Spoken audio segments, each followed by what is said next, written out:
Hello, everybody. Welcome back to the Free Speech Forward podcast. We have an episode that I am definitely looking forward to today.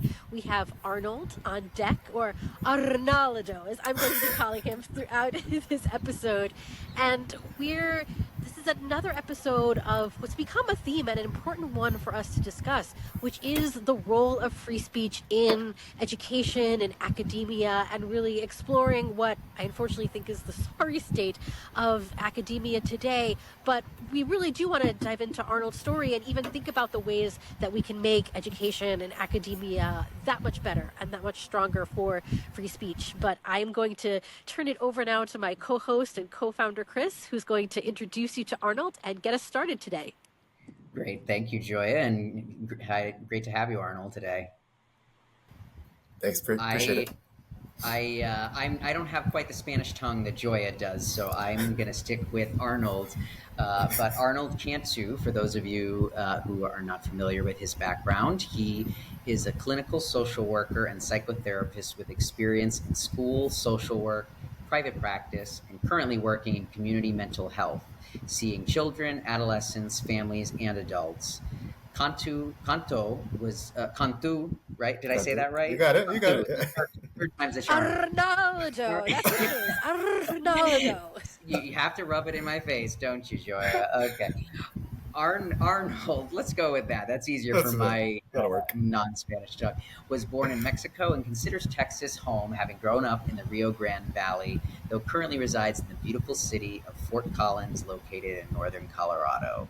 So, without further ado, Arnold, see, now I'm tongue-tied, literally. We always like to start with kind of what we call the origin story. So, tell us how you came to being an activist and leader for free speech. Yeah, those are to me. I don't know if I would consider myself that. I guess maybe also because the term activist has kind of been bastardized the past 4 or 5 years too. That it's like advocate. Take your pick. We'll do advocate. We like the word leader, frankly, because to us, we are trying to build a conception of leadership where we are leaders among leaders, and so to us, anybody who is fighting for their values is a leader on those issues. Particularly in a public forum like this. True. Yeah. No, I mean, I guess my origin story is kind of where I experienced a pretty demoralizing and unfortunate experience as a doctoral student at Colorado State University up here in northern Colorado. I was a student there from 2021 through 2024, so about 3 years. I made the decision to withdraw last summer of 2024. Zero regrets about that, but what ended up being the case was just 2023 being a pretty horrendous year as far as having my own beliefs and values challenged by social work faculty.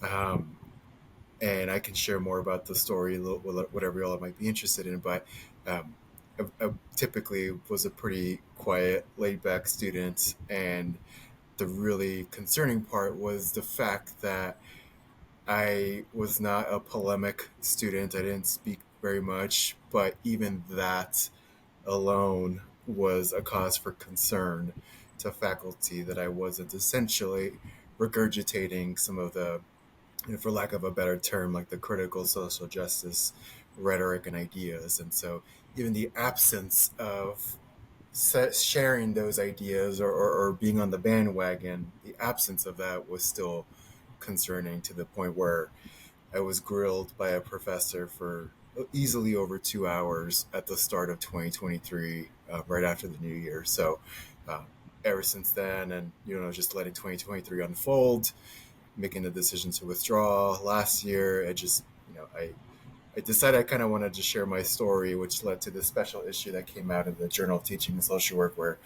I wanted to explain from my perspective what I saw as like a pretty huge concern in academia. And it was helpful that I had emails saved from faculty and use them verbatim so people can kind of make their own decision of who was in the wrong, who was in the right, and people can make up their own mind about what I experienced and if it was – if it was legitimate or not.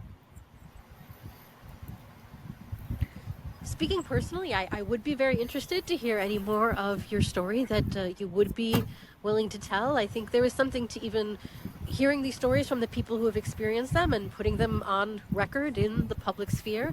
But I'd also even be curious to hear how you would respond then, as someone who's had this experience, what you would say now to those who don't appreciate the value of free speech, why you would say free speech is so important to live a flourishing life, both for you as an individual and why perhaps you think it is so important for society as a whole, especially as someone whose background is specifically in social work. Yeah, I don't know. Like I tend to, for the most part, I tend to sit in a pretty, this is probably not going to be the answer y'all were thinking of, but I tend to operate in a pretty kind of existential realm for myself as I work as a therapist, and just kind of how I try to make sense of things, and being pretty appreciative of our time on earth, recognizing human mortality and all that. Like, all that stuff terrifies me, and it's always in my consciousness in some ways. And so for me, I went into graduate school again thinking, like, to me this was personally a nice kind of antidote to those kinds of worries. Education was an antidote to those kinds of worries, and to me, being able to produce knowledge, seek, quote unquote truth, whether big T or small T truth. For me, I feel like that being able to do that and debate ideas and push back on the norms and introduce more novel ideas with no fear of repercussion, it just feels like that was going to help me just feel grounded in the pretty, unpredictable world that is anything can happen. And so for me, I mean, free speech and whatnot, I think that's right in line with that, where we want to be able to discuss all kinds of ideas without fear of, being excommunicated or whatever is called canceled now, because that's how we not only, well, I guess going back to the idea of seeking truth, but also just generating knowledge and being able to contribute to the entire body of knowledge that we all have and whatnot. And so that, to me, I think without being able to engage in, pretty unchecked free speech, we won't be able to do that as effectively. And so whenever that's thwarted, then I don't know, it feels like an existential crisis in a way where we can't really speak our minds as we'd like. And that's really terrifying. Yeah. Wow. And not to press the point, but is it? Did you feel that was not the conditions at the university you were attending and studying under? Oh, for sure. Yeah. Oh, for sure. Yeah. I can give It you sounds like you were almost a reluctant warrior, so to speak, right? Or kind of uh, just went to university to, like you said, seek truth and develop your sphere of knowledge, but you weren't even able to do that. Right. Yeah. Yeah. It's the one example I can share that I think just speaks to how it was just a pretty objectively clear example of how I was not going to be able to do that, was that I had this 2 hour plus conversation with a professor at the start of 2023. Most uncomfortable experience I've had. One of the most uncomfortable experiences I've had, where I had my beliefs and values challenged.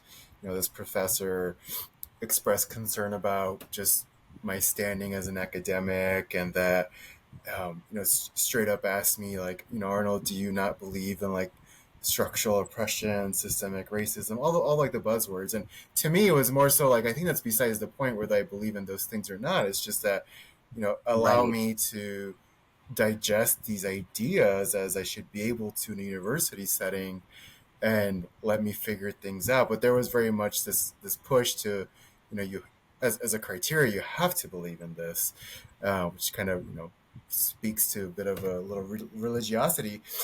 Anyway, and so I had that conversation with that professor, and the spring semester started about 2-3 weeks after that. That professor provided all of us, me and my cohort of about 6 or 7 of us, with a survey, just asking proactively, what is your preferred learning style? Anything you want me to know about you as you make your way through this class? And because I was already kind of a little bit feeling destabilized given that conversation with the other professor, I Mm-hmm. found this website through the CSU, through a CSU website that spoke about student academic freedom. All I did was copy and paste that link into the survey. I asked the professor, like, I hope this can be respected. And then, wouldn't you know, like a week or so after that, I get an email from that professor CCing the professor that grilled me for over 2 hours and essentially said something. Actually, I'll read to you the snippet. I have my article Oh here yeah, pulled I up. would love to Um, hear, on the so inside how these academics are reacting. right, so you asked, reluctant about this, and it seemed like for me, I wasn't even going to be able to just kind of be able to have this freedom to pursue truth, generate knowledge, etc. And so after I dropped that link to the in the survey, that professor, I'll call this Professor B. This professor reaches out to me and says, hi Arnold, I hope the beginning of the semester is treating you well. I am writing to check in about the survey that you filled out for the beginning of class. Thanks for doing that. In it, you mentioned that supporting academic freedom is important for you to feel welcome in class. This is a really bizarre part. I was thinking it was important to have a conversation about what this means to you because I can see it going many different ways. The reader can, or the listener can interpret that as they'd like. Professor A, who's the one that I The met first with, interaction. yeah, Yeah. Professor A and I checked in about the start of class and mentioned that the two of you have had an ongoing conversation about social justice and academic freedom. So I am CCing Professor A here, so we're all on the same page. Could we set up a time to check in sometime soon? See you tomorrow. So I got that email. I was immediately thinking, like, no way in hell I'm not going to meet with these two professors. Like, I don't. What does it even mean that academic freedom can go many different ways? I think it's pretty black and white in some ways. Maybe somebody can disagree with me and find some nuance to it, but that, given the conversation and the that I had at the start of the year, immediately that's where I felt like, okay, I think they're trying to push me on a very specific line of thinking and trajectory. And so immediately after that, I got the graduate school involved, deans, assistant deans. They met with them within like about a day or two, and from that point onward, it was everybody was indifferent towards me at best. Well, no, Downhill I'll from give them there. credit; they were just indifferent towards me the whole time. But yeah, it's just Wow. bizarre. It's But just like but what. it sounds like a noticeable shift, right, in tone and approach or reception. Yeah, I mean, just every before this, you can tell. I mean, it's hard to read between the lines through emails, especially, but in person conversation, it's very much professors are always happy to see you, super nice, and everything. From this point onward, just kind of, at least Professor A, the first one, just kind of lukewarm toward me. I try to navigate this the best I could. I was still trying to get my own stuff done. I was, busting my ass. I had this fantastic opportunity to be the lead editor of 2 volumes, 2 books on the topic I'm interested in. I had Mm-hmm. a second article published as the sole author in an academic journal. I was still being productive as hell, as much as I could have. And Right. even then, I let them know. And then the response, well, first of all, there's no really acknowledgement of like, hey, good job on this being productive. Like, this is kind of not very common for a grad student. Ostensibly what the department is aiming towards, right? Output You of would new think, you're right. knowledge. Yeah. Yeah. And then I still wanted to be cordial with all faculty, especially Professor A. And so I emailed Professor A saying like, hey, look, just an update. I got these books published, like they're officially in print. I have this article published. And Professor A responds with, I kid you not, congrats. That's it. It's Mm-hmm. like, oh my God, this is so petty that this is the response. So yeah, very much a difference in just interactions from that point onward with most of the faculty. There's more to the story, but it was just I'm sure, yeah. just a little disheartening. I'm sure there is more to the story, and I would love to hear any more you would love to tell. But even next, the lessons that you've learned from this. And Yeah, regular viewers and listeners of the show know that I always love to ask the blue sky questions to everyone. I just love that space of possibility to think about how we can proceed into the future. And so I'd love to hear, even now that you've gone through this ordeal, which from my perspective, no one should have ever had to have gone through. But Right. how can you find the opportunity in this, and maybe, what you've taken from this to how you are stepping forward and moving on into the future?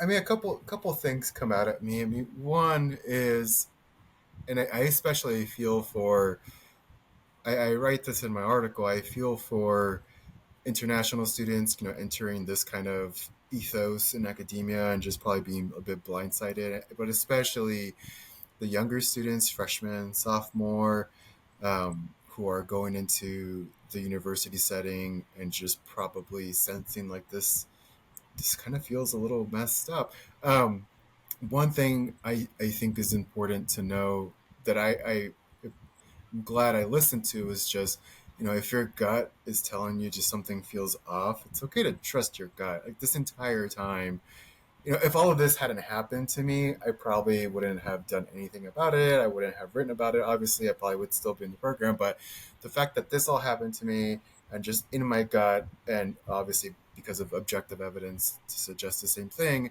it just felt like things were off and I trusted it. And so I have zero regrets that I ended up withdrawing from the program. So if there's anything that could be helpful, is that it's okay to trust, for people to trust their guts if they sense that this feels a bit icky. It doesn't feel virtuous. It doesn't feel, like whatever we want to define as socially certainly just. not Like this in feels, right? yeah, like the this feels culture like the culture of academic freedom that you literally oh yeah, just cited their own policy, right?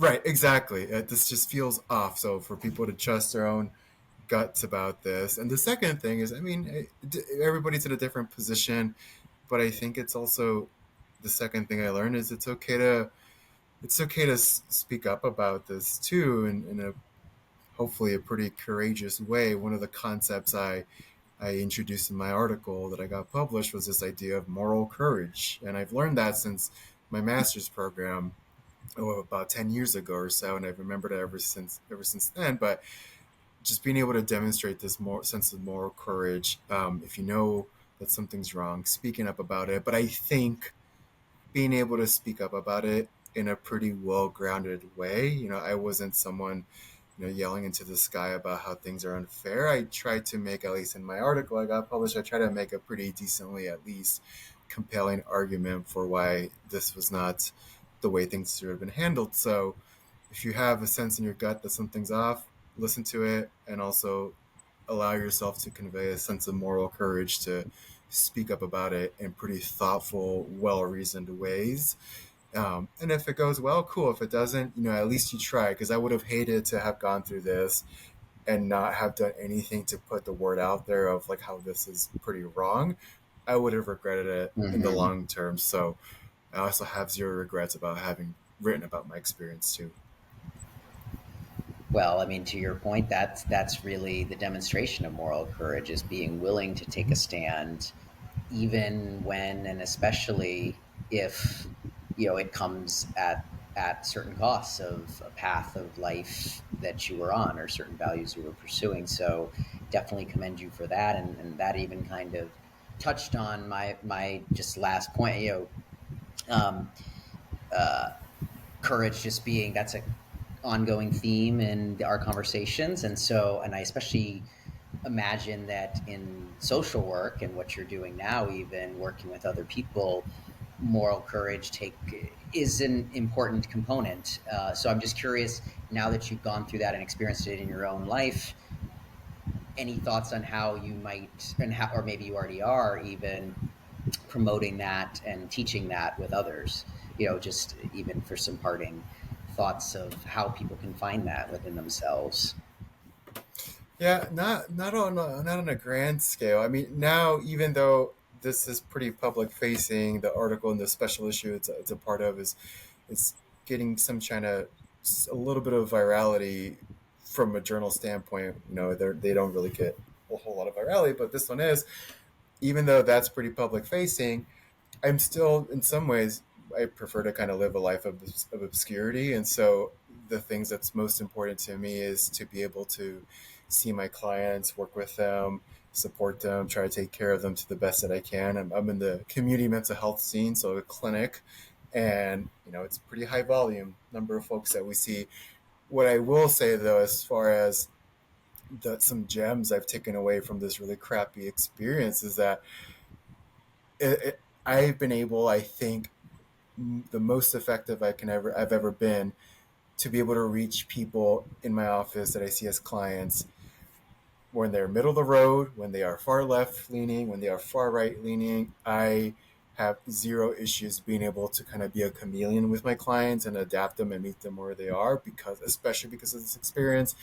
I remember that conversation, and I'll tie it back to my clients, but that conversation with the Professor A after the new year, I disclosed that the reason I was kind of defending myself in that conversation was because I had to identify as middle of the road because of fallout within my own family during the pandemic.